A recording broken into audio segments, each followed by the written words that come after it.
Damos gracias al Señor, hermanos, nuevamente por estar en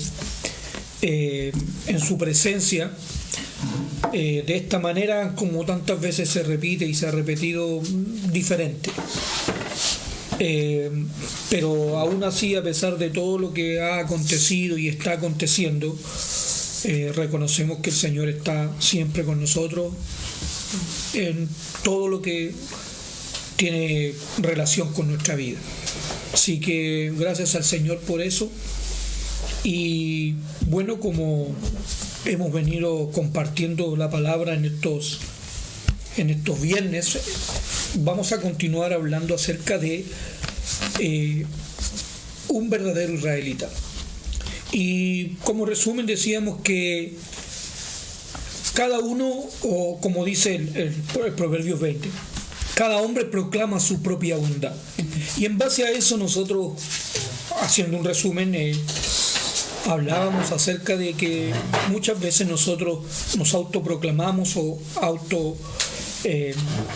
convencemos de que somos algo. Como a veces Pablo dice que a veces creemos conocer, y dice Pablo que aún no conocemos las cosas como debiéramos conocerlas. Eso nos compete, nos compromete a todos. No es algo que solamente podamos decir que es de algunos. Y entonces, cuando nosotros conocemos la palabra, podemos realmente acercarnos a saber cómo las cosas son en realidad o cómo son en verdad. Entonces, el Señor Jesús nos ha enseñado por medio de su vida lo que es un verdadero israelita en su propia vida. Pero para analizarlo y verlo, digámoslo, cumplido en nosotros, o mirarlo, observarlo en medio de la iglesia, para que una de las cosas que también, que no alcancé a terminar la frase anterior, pero una de las cosas que quería decir entre paréntesis es que el que habla de sí mismo su propia gloria busca. Y lo importante es qué es lo que el Señor reconoce de nosotros, porque la palabra dice que el Padre nos trajo. Dice, nadie puede venir a mí si el Padre que me envió no le trajere. Y cuando pienso en eso, pienso en la mujer cuando es llevada a Adán, y Adán le reconoce diciendo, esto es carne de mi carne y huesos de mi hueso. La pregunta es si cuando el Padre nos trae, o cuando nosotros venimos delante del Señor Jesús, es Él quien nos reconoce lo que nosotros somos, o nosotros nos estamos reconociendo algo a nosotros mismos. Bien, y la semana pasada quedamos en analizar el origen de el Israel, y el tema que hoy día estaríamos tratando tiene que ver con el carácter. Eso es muy importante, carácter. Bien, entonces, porque vamos a ver por qué está ligado esa palabra, y vamos a comenzar aquí en Génesis, y en el capítulo 2.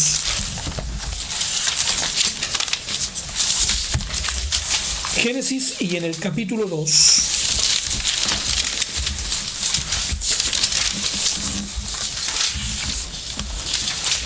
dice en el versículo, vamos a leer el 18 para leer el contexto, a pesar de que la clave no está ahí, pero bien, dice, y dijo Jehová Dios, no es bueno que el hombre esté solo, le haré ayuda idónea para él.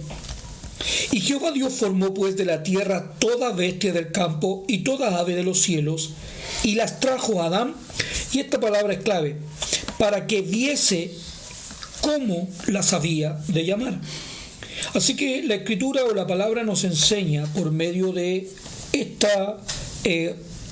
relato, que es mirar, observar para llamar algo.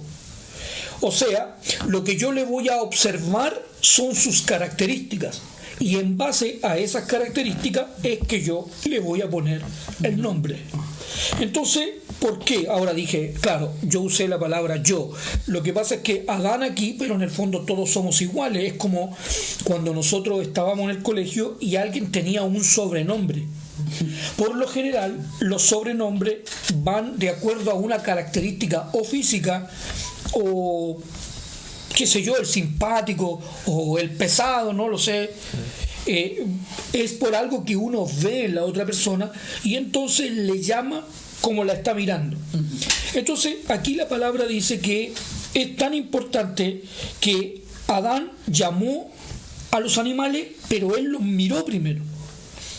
Él dice, para que viese cómo los había de llamar o cómo los había de nombrar. Bien, no lo sé, a veces he pensado si el león es como león, porque él le puso el nombre. Y parece que sí. Entonces uno dice, el león, el gato, es como el león, pero más chico. Pero no es igual. Uno dice león y ya se está imaginando el rugido. Entonces, ¿qué exactos fueron los nombres? El caballo. ¿Qué exactos los nombres? Pero, volviendo a repetir, tiene que ver con una característica que se ve de la persona. Incluso hablamos de nombre o sobrenombre. Porque hay veces que nos llaman a nosotros por un nombre antes de nacer, según se dice profetizando a través de ese nombre, pero en realidad a veces manifestamos otras características. Y entonces el nombre quizá hubiese valido otro nombre. Por ejemplo, recuerdo que siempre me hizo pensar eso, mucho acerca de este tema, que yo tenía un compañero de trabajo que en su tiempo tenía un perrito y al perro le puso Toby.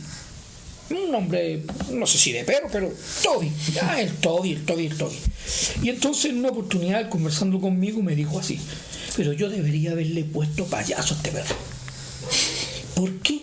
Porque es como un payaso. Es chistoso, hace cosas, se moriqueta, se da vuelta. Y él estaba tan arrepentido que al final todos le comenzaron a decir payaso y el perro quedó como payaso y fue un sobrenombre, pero que reflejaba las características. Y en esa oportunidad, por burdo el ejemplo que pongo, pero el Señor me habló de cómo es que nosotros, ese nombre, porque uno ve que a Abraham se le cambió el nombre a Abraham, a Sarai Sara, y así es como Saulo a Pablo, como a Bernabé, por ejemplo. Un ejemplo aquí, Bernabé, en Hechos. Qué bueno que el hermano leyó la Biblia, porque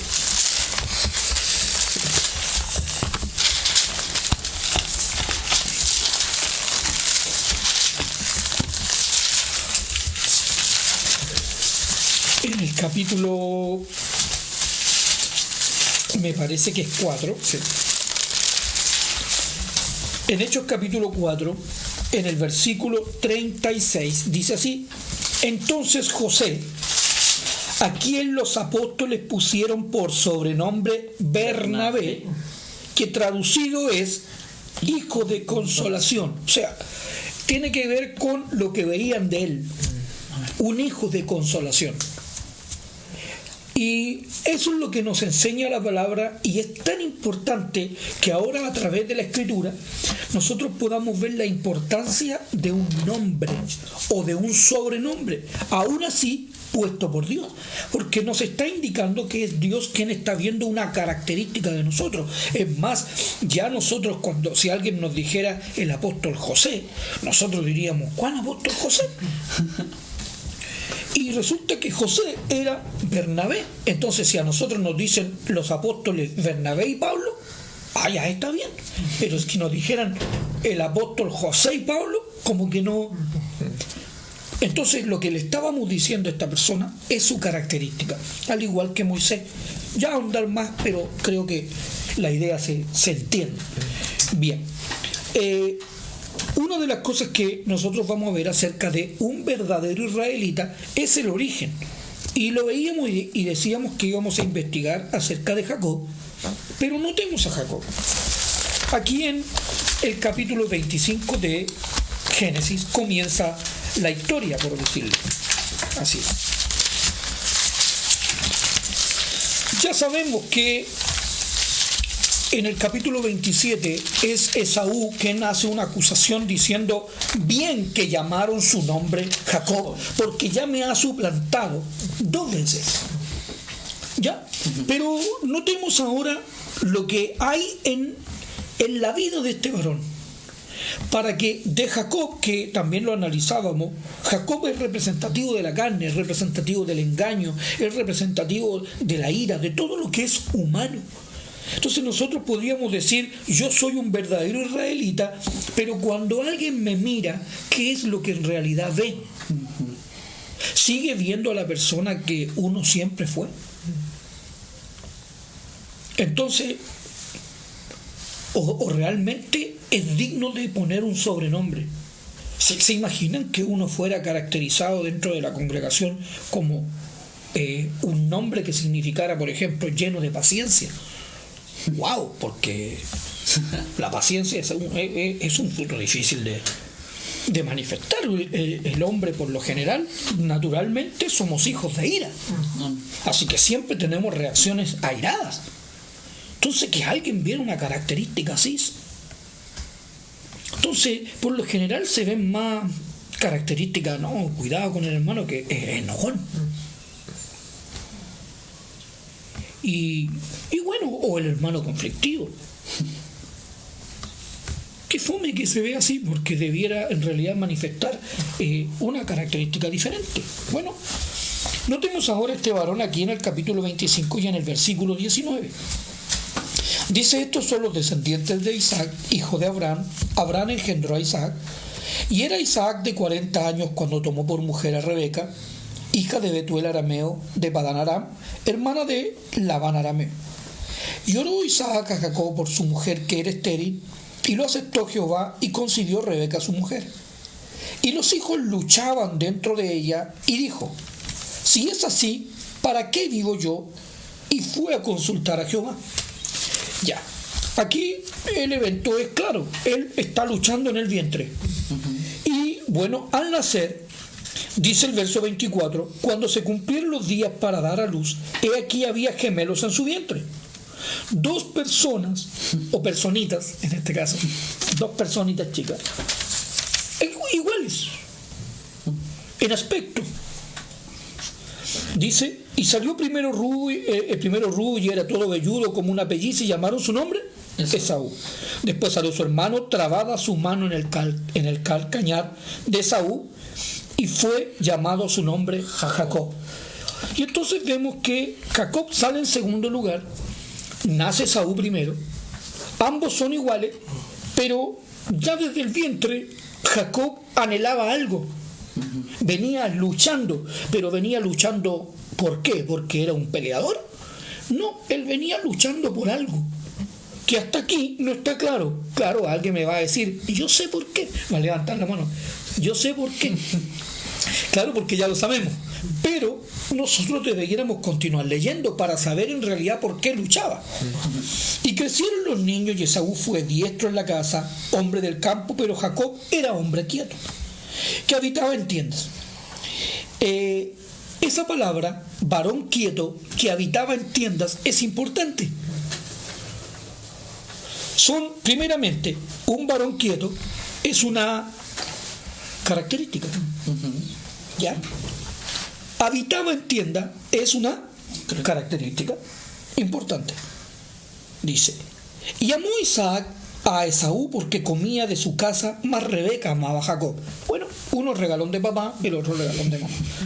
Dice: y guisó Jacob un potaje, y volviendo Esaú del campo cansado, dijo a Jacob: te ruego que me des a comer de ese guiso rojo, pues estoy muy cansado. Por tanto fue llamado su nombre Edom. Fíjense, ahora, ¿por qué le pusieron Edom? Por una característica, porque le gustaron el guiso rojo que estaba haciendo, que es lo que significa Edom. De ahí vienen los edomitas de la Biblia. ¿Ya? Los edomitas son hijos de Edom, y Edom es Esaú. Y entonces la característica es que él le pusieron rojo por lo que le gustó. Y dice: y Jacob respondió: véndeme en este día tu primogenitura. O sea, en pocas palabras, otra característica. Todavía venía tomándole el calcañar a su hermana, aún ya grande. Ahora ya sabemos por qué le tomaba el calcañar, porque él anhelaba lo que Esaú estaba recibiendo, la primogenitura. Entonces Entonces dijo Esaú: he aquí, yo me voy a morir. ¿Para qué pues me sirve la primogenitura? Noten las características de Esaú. El hijo mayor trabaja en el campo, viene cansado de trabajar en el campo y además menosprecia la primogenitura, o en cierta manera es incrédulo. Y ustedes me dirán, ¿por qué el hermano está diciendo que es incrédulo? Porque la palabra dice que todo aquel que en él cree no se pierda, mas tenga vida eterna. Y él que dice: ¿para qué me sirve la primogenitura? Pues yo me voy a morir. O sea, él no tenía ninguna confianza en una vida. Bien, y alguien me dirá que a lo mejor todavía no se predicaba el evangelio. Vamos a ver que no, porque Hebreos dice claramente que Jacob esperaba una ciudad cuyo arquitecto y fundador o el fundamento es Dios. Bueno, y dice: y dijo Jacob: júramelo en este día. Y él le juró, y vendió a Jacob su primogenitura. Entonces Jacob dijo a Esaú: dio a Esaú pan y del guisado de la lenteja. Y él comió y bebió y se levantó y se fue. Y ahí dice claramente: así menospreció Esaú la primogenitura. Así que ya tenemos dos personas, una que la aprecia y otra persona que la menosprecia. Bien, bueno, todos conocemos la historia de que ahora él roba la primogenitura de su padre. O sea, aún la anhela. Para llegar al capítulo 32, que es el pasaje que en realidad queremos nosotros observar. Bueno, dice así, vamos a ir al grano. Dice el verso 24: así se quedó Jacob solo, y luchó con él un varón. O sea, en el vientre de su madre él venía luchando. En su vida él estaba luchando. Ya sabemos por qué: por la primogenitura. Bien, entonces él dice: y cuando el varón vio que no podía con él, otra característica: es perseverante o es persistente. Y dice: tocó en el sitio del encaje de su muslo y se descoyuntó el muslo de Jacob mientras con él luchaba. O sea, no pudo, no lo soltaba. Aunque le descoyuntó o lo hirió en cierta manera para que lo soltara. Sí. Y dijo: déjame porque raya el alba. Y Jacob le respondió: no te dejaré si no me bendices. ¿Saben? Primero, la primogenitura la toma de su hermano con lo que tiene que ver con el guiso. Luego suplanta a su hermano para recibir una bendición que no le correspondía. Luego, ahora vemos que él está frente a Dios, a quien no puede engañar. No puede hacerse pasar por Esaú. No puede. Entonces él toma una determinación y dice: no te suelto hasta que me bendigas.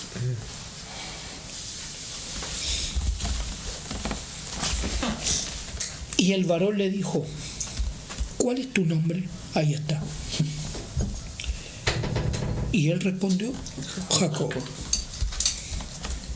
Y el varón le dijo: no se dirá más tu nombre Jacob, sino Israel. ¿Por qué? Porque ¿qué es lo que reconoció este varón en él? Porque has luchado con Dios y con los hombres y has vencido. ¿En qué venció? En que le dieron la bendición. ¿Cuál es la bendición? Ser Israel. Se cambia. Dice la escritura así, en el verso 29: entonces Jacob le preguntó y dijo: declárame ahora tu nombre. Y el varón respondió: ¿por qué me preguntas por mi nombre? Y lo bendijo allí. Y llamó Jacob el nombre de aquel lugar Peniel, porque dijo: vi a Dios cara a cara y fue librada mi alma. ¿Quién fue realmente que lo bendijo? Dios. Fue Dios. Entonces, cuando nosotros decimos ser el Israel de Dios, nos estamos denominando o autoponiendo un nombre, el cual Dios le puso a una persona porque le dio ciertas características. Por lo tanto, yo estoy reconociendo, al hacerme llamar de ese nombre, el Israel de Dios o un israelita, estoy atribuyéndome cierto carácter. Y hay que ver si ese carácter está en mí realmente. Si es que está realmente en mí. Una de las cosas que me llama mucho la atención es que es Dios primero el que nos nombra. Una de las cosas que yo he aprendido en el Señor es que antiguamente, digamos unos años atrás, yo siempre me refería como a mí soy cristiano. Soy cristiano. Y todas las personas soy cristiano. Y yo soy cristiano. Yo soy cristiano. Cuando en realidad, si nosotros observamos aquí en Hechos, en el capítulo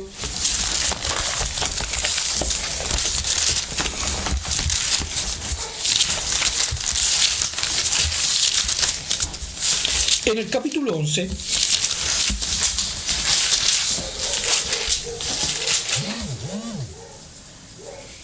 dice así en el versículo 23, para ir al grano. Se está predicando el Evangelio, noten.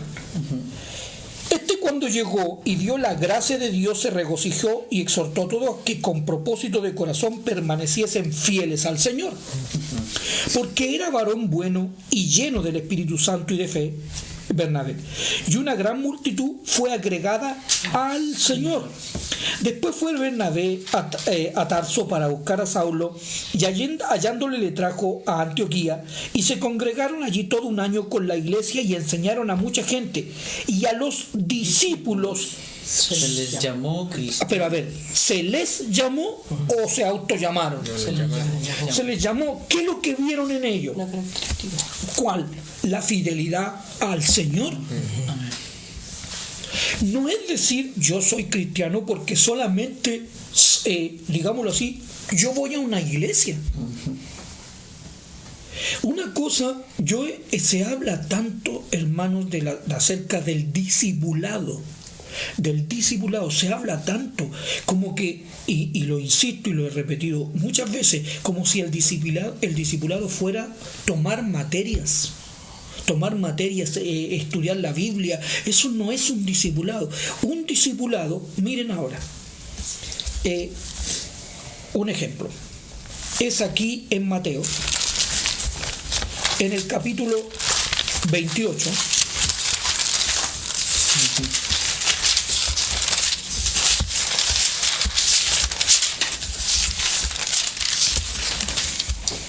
Y aquí esto es muy triste en realidad, porque este pasaje ya es tan conocido, se le llama la Gran Comisión, y está tan, se toma de una manera casi conocida, porque alguien lo dijo. Entonces yo no investigo más allá. No voy más allá de lo que yo estoy viendo aquí, que la Gran Comisión, que hay que ir a predicar el Evangelio. ¿Saben? Uno analiza este pasaje bíblico y muchas veces se ha tomado para que cualquier persona al llegar a la iglesia comienza a evangelizar, o porque es llamado a hacer evangelismo.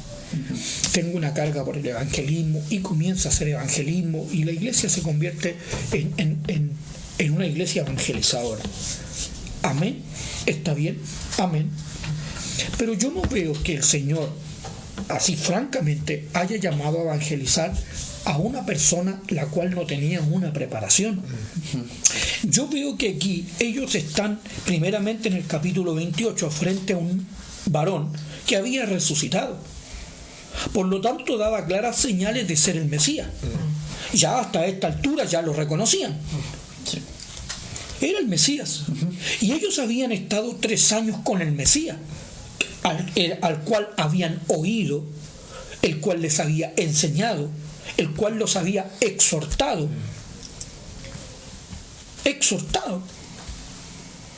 Entonces no son personas a las que el Señor está mandando, personas a las que Él no haya instruido. No es que llegaron a la iglesia y fueron a evangelizar. Yo he escuchado evangelizadores que hablan del Apocalipsis. Eso no es el Evangelio. Eso no es el Evangelio. El Evangelio del Señor Jesucristo, o el que les mandó a predicar a las personas, no es que le hablen del tercer cielo ni del séptimo día del Apocalipsis. Es más, hay muchas personas que le comienzan a hablar, por ejemplo, el que venciere, él se sentará en el trono. Pero si, ni siquiera lo sacó de Egipto y ya lo está sentando en el trono. Es como, ¿se entiende? ¿Por qué? Porque hay una falta de información. O sea, por ejemplo, Pablo, al predicar en el capítulo 20 de los Hechos, que no lo vamos a ver ahora, pero él estando ahí hace llamar al concilio y comienza a decir claramente que él pasó predicando entre ellos el Evangelio de la gracia de Dios. Pero dice que entre ellos también iba predicando el Evangelio del reino de Dios. Porque claramente lo primero es salir de Egipto. Es salir de Egipto. Dios es tan sabio que incluso al salir de Egipto, si nosotros leemos el capítulo 13, ustedes podrán ver que Dios hizo rodear la guerra a los hijos para que no se les fueran a devolver. Eso es como cuando en la iglesia alguien viene, ve a una persona llegar y le pone demanda. No, el Evangelio es algo que tiene que ver con hallar gracia para aquel que se ha sentido pecador, para aquel que ya su vida no tiene sentido, para que venga el Señor y dice hallar de él redención para sus pecados. O sea, ¿qué es lo que nosotros predicamos? El Evangelio o la cruz de Cristo para perdón de pecados. Yo no le estoy hablando en esa primera predicación de un Dios que lo reina, que lo gobierna. Le estoy hablando a esa persona de la gracia de Dios. La gracia de Dios es que gratuitamente Dios dio su vida por él. Entonces ustedes ven evangelizadores y en la calle cómo comienzan a hablar del Apocalipsis. Entonces hay tantos errores. Bueno, y se toma todo esto así. Entonces eran hombres preparados. No eran hombres cualquiera que deben haber entendido alguna verdad que nosotros no entendemos. Ya. Y esa verdad es a la que yo los quiero llevar. Observen, mira, dice: por tanto, y haced discípulos a todas las naciones, bautizándolos ¿en qué? En el nombre del Padre y del Hijo y del Espíritu Santo. Pero entonces, ¿qué significa nombre? Carácter. La pregunta es, ¿cómo se hace un discípulo? ¿Se introduce en materias? No. Claro, aquí dice enseñándoles, sí, pero lo que en realidad se hace es introducir a esa persona en el carácter de Cristo. En el nombre.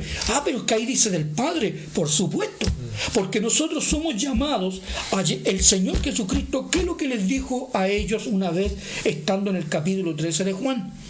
Yo voy al Padre.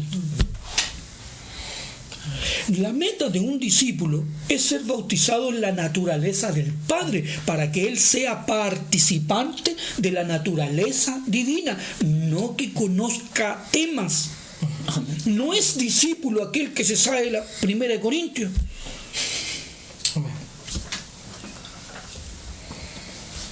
He escuchado mucho acerca de este tema.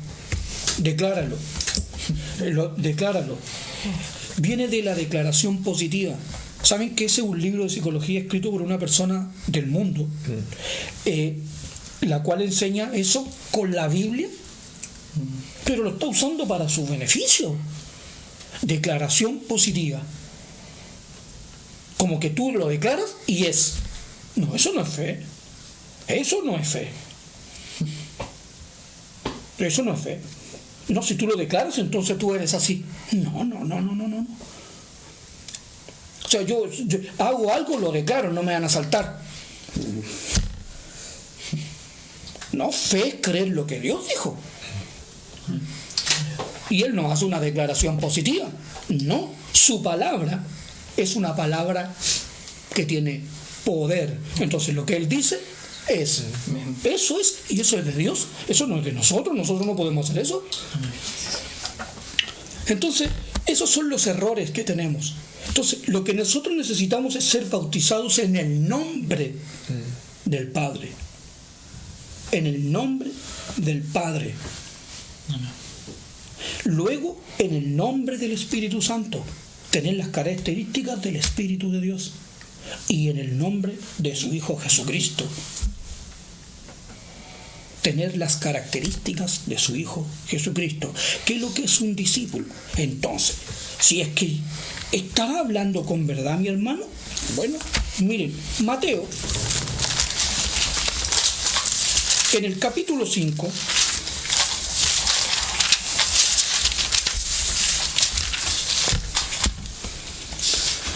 dice así: oísteis que fue dicho, amarás a tu prójimo y aborrecerás a tu enemigo. Pero yo os digo, amad a vuestros enemigos y bendecid a los que os maldicen.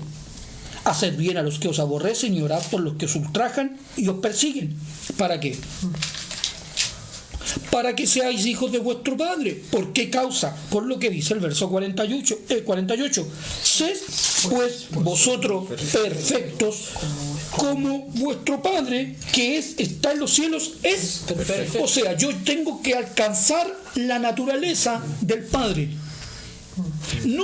No dice que yo debo saber lo que sabe el Padre.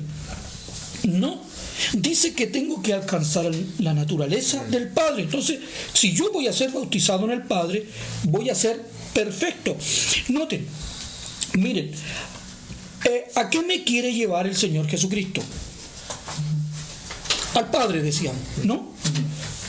Él nos está llevando al Padre. Él va al Padre y le dice a Pedro, le dice, al lugar donde yo voy, tú no puedes ir ahora, más me seguirás después, por esto yo te he lavado los pies, porque si no, no tendría. Bien, miren ahora en el capítulo 19 de aquí del mismo Mateo.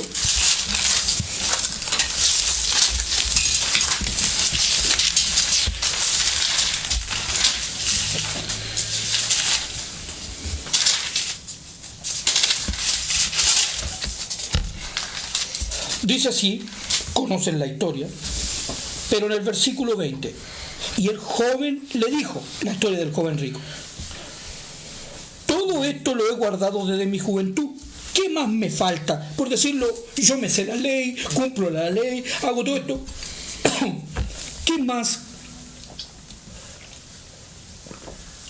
más me falta? Entonces es como decir, yo ya fui discípulo, me enseñaron la ley, me enseñaron la Biblia. Y él le dice así, Jesús le dijo, si quieres ser perfecto, otra vez,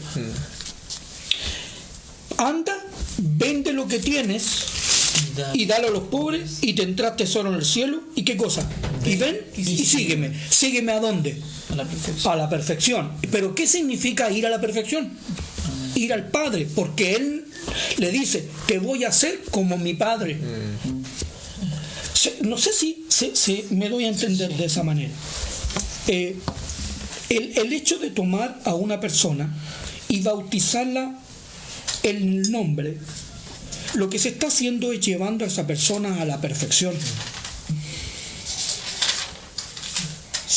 Eso es lo que la palabra nombre significa.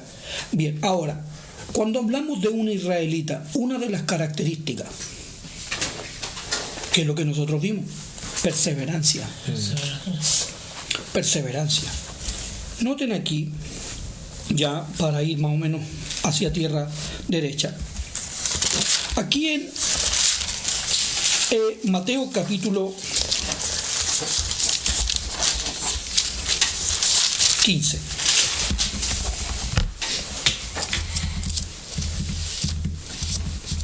¿Bien? Amén. Ok, observen ahora. aquí vamos a tener algo claro. Dice así, capítulo 15, versículo 21. Discípulo. Ya. Saliendo Jesús de allí, se fue a la región de Tiro y de Sidón. ¿Ya? Ahora, les voy a recordar algo. Antes de ser discípulo hay una condición: creer. El que creyere y fuere bautizado. Ahora ya sabemos, no. Lo que pasa es que, otra vez, cuando uno lee el pasaje cree que es en agua, pero ahí no dice que es en agua. Lo que a veces ignoramos es que hay muchos bautismos. Hay bautismo en Moisés, hay bautismo en Cristo, hay bautismo en el Espíritu Santo, hay bautismo de fuego, hay bautismo en el cuerpo. Por eso la palabra es doctrina de bautismos, no de bautismo. ¿Ya? Entonces uno dice el que creyere y fuere bautizado, y uno piensa en agua. Pero ahí no está diciendo eso. Id y hacer discípulos bautizándolos en el nombre. El bautismo es en el nombre. O sea, ¿cómo voy a ser un discípulo bautizándolo en el nombre? Es como, por tanto, ir, ya, vamos. Y hacer discípulos, ya, ¿cómo? Bautizándolo. Se va respondiendo. En el nombre. O sea, un discípulo es alguien que está bautizado en el nombre del Padre y del Hijo y del Espíritu Santo. O se va introduciendo en las características de Dios, en pocas palabras. ¿Ok? Pero antes de eso es la fe. Antes de eso, creer. Entonces, ahí el nombre, reconocer. ¿Qué cosa? Observen ahora. Israel, Jacob, un verdadero israelita. Saliendo Jesús de allí, en el verso 21, se fue a la región de Tiro y de Sidón. Y aquí una mujer cananea que había salido de aquella región clamaba diciéndole.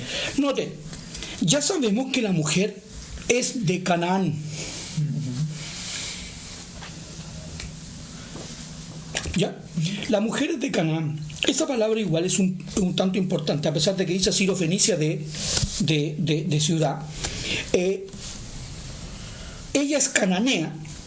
Cuando remontamos a Canaán, remontamos al capítulo 9 u 8 de Génesis, donde Canaán es maldecido Cam, maldecido por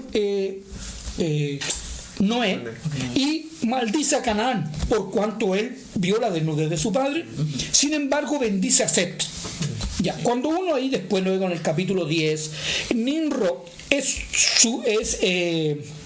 descendiente de Cus, en este caso, que es hijo o hermano de Canaán y hijo de Cam. Así que está dentro de la descendencia que maldijo Noé. Sin embargo, Abraham es hijo de las descendencias de Set, de la descendencia la cual bendijo Noé. ¿Ok? Entonces, cuando tenemos a una mujer cananea, es una mujer que está en el otro lado de la vereda, en cuanto a simiente se refiere. Por eso, entonces, no forma parte de la familia. ¿Ok? Bien. Entonces, es cananea. ¿Se entiende? Bien. Y dice, diciendo, Señor, hijo de David, ten misericordia de mí. Mi hija es gravemente atormentada por un demonio. Pero Jesús no le respondió palabra. Entonces, acercándose sus discípulos, le rogaron diciendo, despídela, pues da voces tras nosotros. Característica. Una característica que me digan ustedes. Perseverante. Otra vez ven a una persona a la cual el Señor no le presta atención, pero esta persona continúa tras él, vociferando, al punto de que sus discípulos le dicen, por favor, despídela. Sí. No, ya no le des nada, porque ellos también pensaban que no merecía nada. Pues era cananea. Pero aún así, despídela, por favor, porque al parecer viene detrás y sigue. Ok. Él respondiendo dijo, miren qué interesante, no soy enviado sino a las ovejas perdidas de la casa de Israel. O sea, yo voy a ir a las ovejas perdidas de la casa de Israel. Es ahí donde yo soy enviado. Entonces ella vino y se postró ante él. Otra vez, ¿se fue? No. Insistió. Y dice, diciendo, Señor, socórreme. Respondiendo él dijo, no está bien tomar el pan de los hijos y echarlo en los perrillos. Ahora ya esta mujer se puede haber sentido ofendida, yo no sé, y dice, ahora sí, no, esto no lo soporto, yo me voy. Y ella dijo, sí, Señor, pero aún los perrillos comen de las migajas que caen de las mesas de sus amos. Amén. Entonces respondió Jesús, dijo, oh mujer, Grande es tu fe. pregunta, ya, vamos a terminarlo de la siguiente manera, nada más que aquí en Ruth.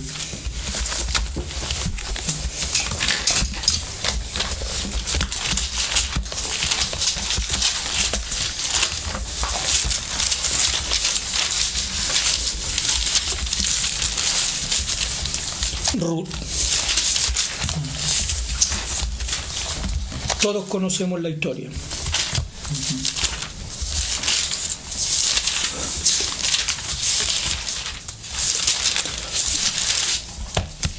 ¿Ya? Bien.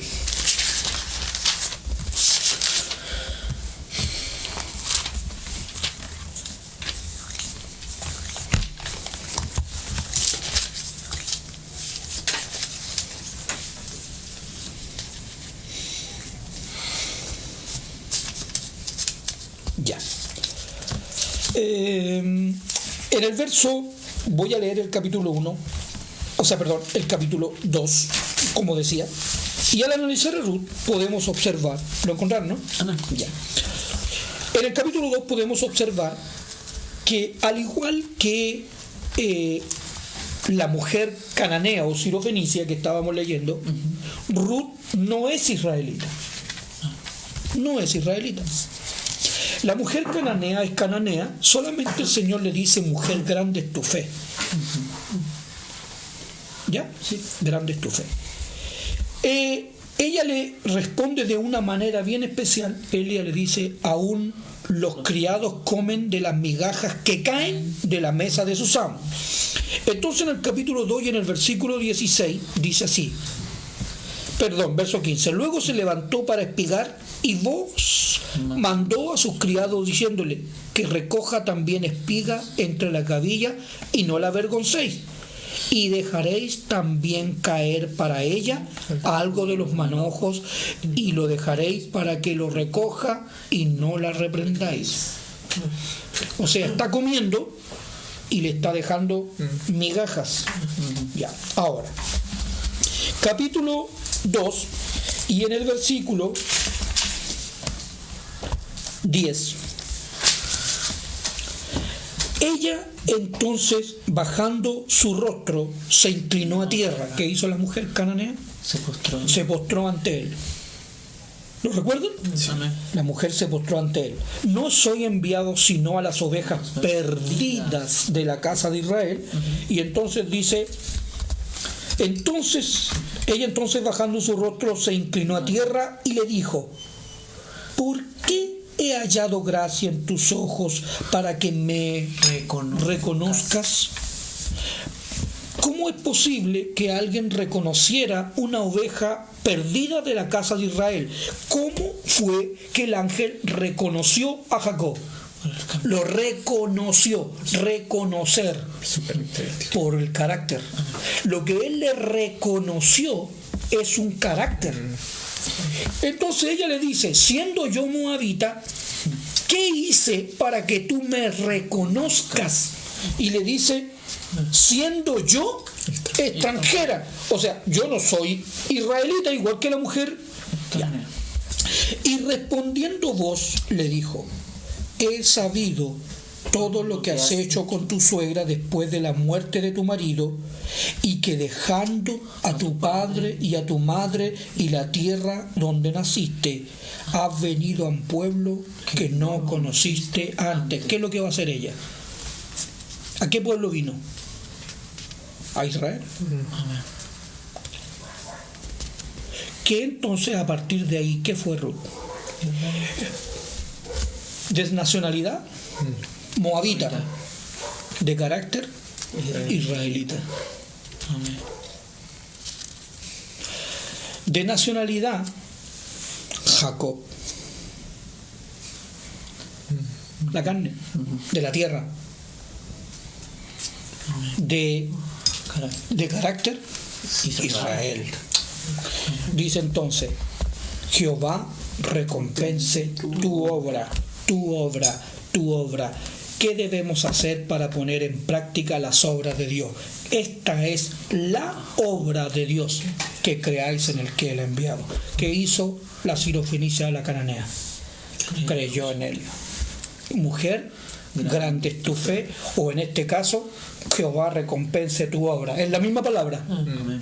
Y aquí, Jehová recompense tu obra. O mujer, grande fue tu fe, que dejaste todo para venir a una tierra que no es tu tierra. Amén. Pregunta: cuando yo digo que soy un israelita, ¿tengo esas características? Amén. ¿Soy yo una persona, primero, perseverante frente a Él? Es decir, en cualquier área del Señor. He escuchado personas que ministran exactamente igual que hace 30 años. ¿Dónde ha estado el crecimiento? ¿Dónde ha estado el que busca? ¿Dónde ha estado el no conformarse, hermano? El no conformarse. El de ustedes mismos. Yo leo la Biblia, pero no la entiendo, hermano. ¿Y por qué dejas de leerla? Es que no la entiendo. Es que entonces, perdón, ¿cómo hubiese dicho un israelita? No voy a dejar de leerla hasta que lea. Esa es una característica. Yo no me tengo que autodecir nada. No te dejaré si no me bendice. Así que no la voy a dejar de leer, no voy a dejar de orar, no voy a dejar de buscar al Señor. No lo voy a hacer. Y es Él. Y estoy demostrando carácter. El carácter, el carácter, el carácter. Y entonces, dice aquí así, cerramos. Fin aquí en Gálatas.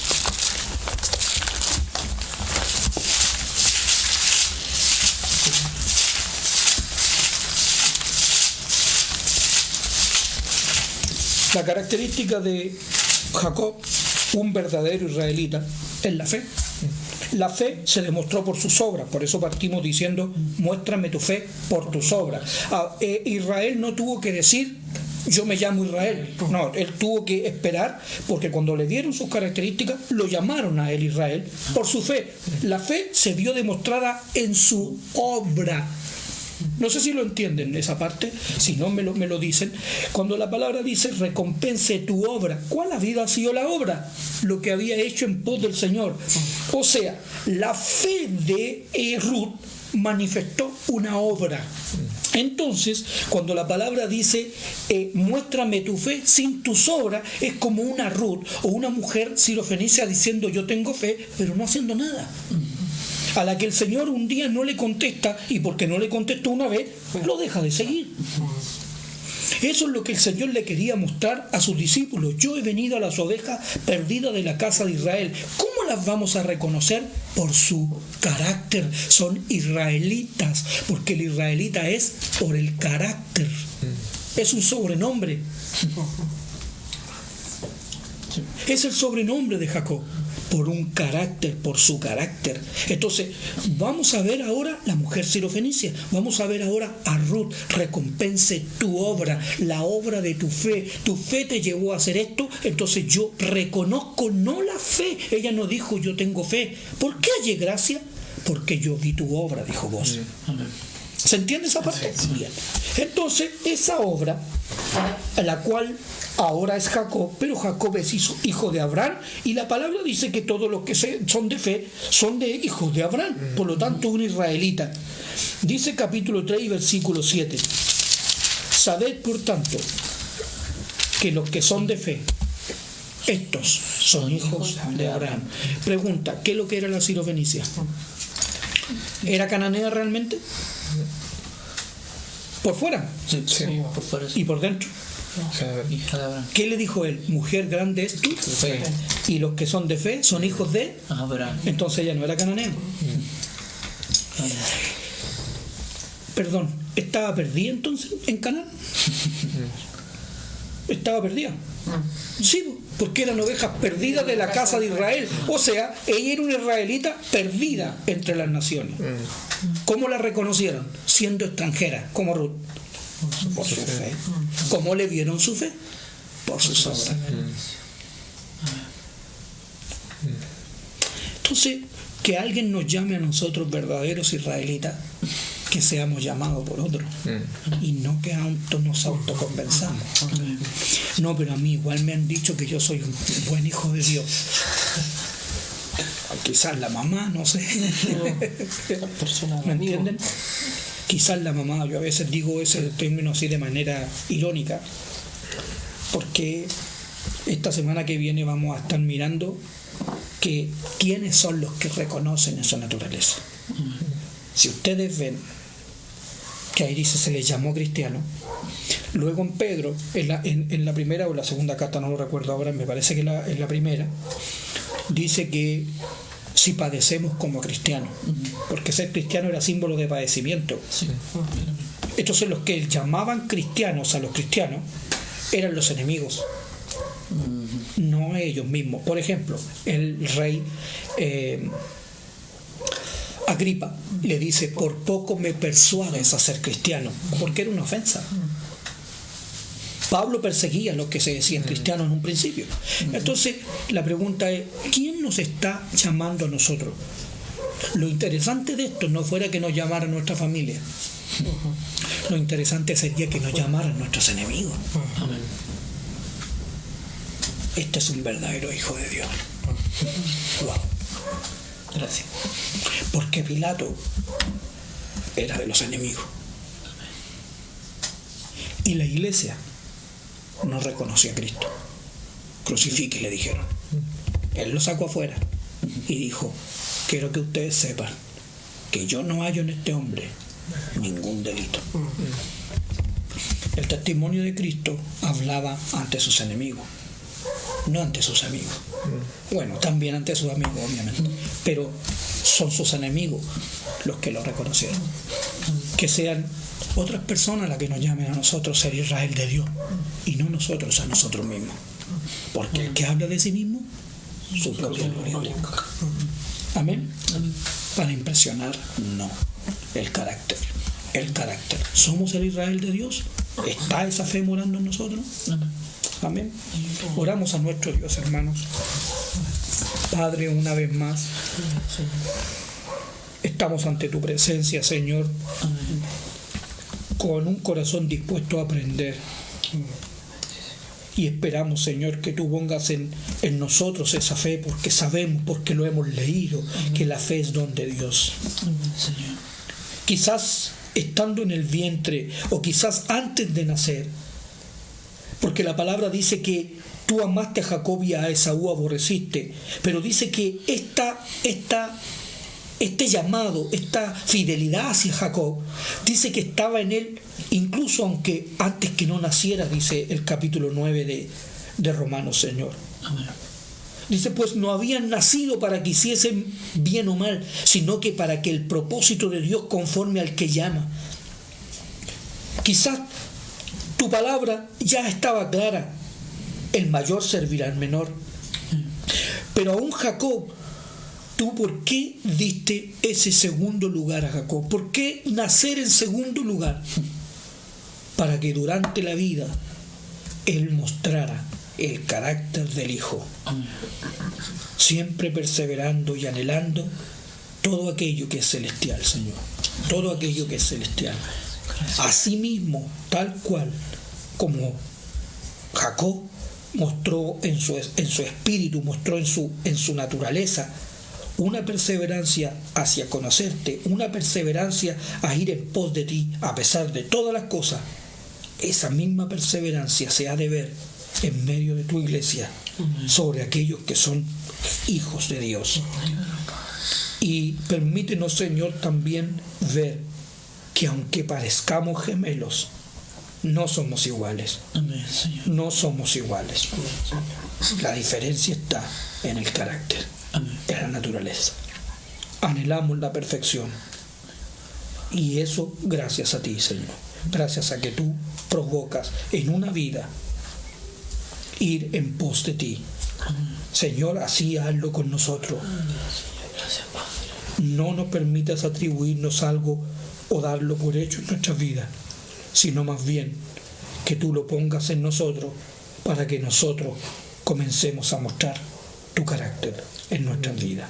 Amén. Para que así tú seas quien nos llames ovejas perdidas de la casa de Israel.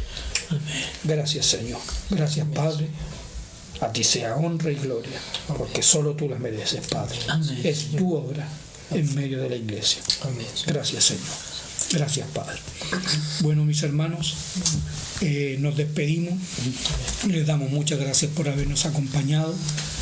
Y un saludo especial a la familia de Samuel por haber adquirido una nueva hija, Sarita. Y bendiciones, hermanos. Muchos saludos a Stephanie. Y que el Señor les dé la sabiduría necesaria para formar y criar los hijos. Amén. Sabiendo que la sabiduría de la crianza de los hijos proviene de Dios. Amén, Señor. No tomen del mundo, porque en el mundo no hay nada bueno para con los hijos. Amén. Que el Señor les bendiga. Muchas gracias, mis amados hermanos. Buenas noches.